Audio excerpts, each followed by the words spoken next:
Breaking now, a COVID-19 outbreak hitting Metro Jail hard. The Mobile County Sheriff's Office announcing it's stopping all in-person visitation. Investigative reporter Brendan Kirby talking to the warden. He's joining us now live with the information. Brendan, it's possible the jail might have to start releasing prisoners?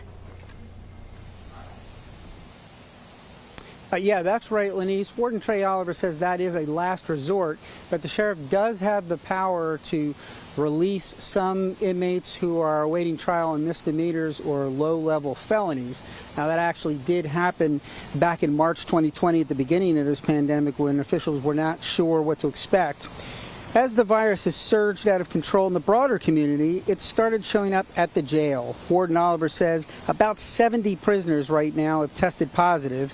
He says that there are 10 different areas of the jail that are on lockdown in an attempt to prevent it from spreading internally.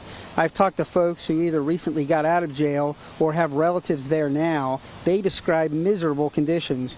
Warden Oliver says that he sympathizes but just doesn't have many options. The jail already is overcrowded. The 1,500 inmates are well beyond what the facility was designed for. 4 and even 5 inmates are crammed into cells meant for 2. The warden says the jail is administering 60 to 100 vaccine doses a day, but those are voluntary, and even when the inmates consent, it takes weeks for full immunity to kick in.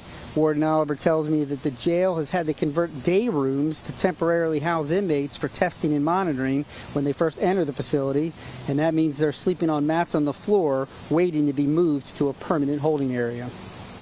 This is the highest that we have seen since March of last year, and that's why we're concerned. It's a huge burden on an already crowded facility and an understaffed facility.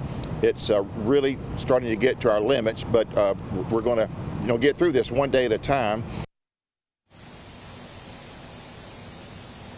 Warden Oliver says that a couple members of the medical staff are out with COVID, but the security staff is at full strength, which is good news.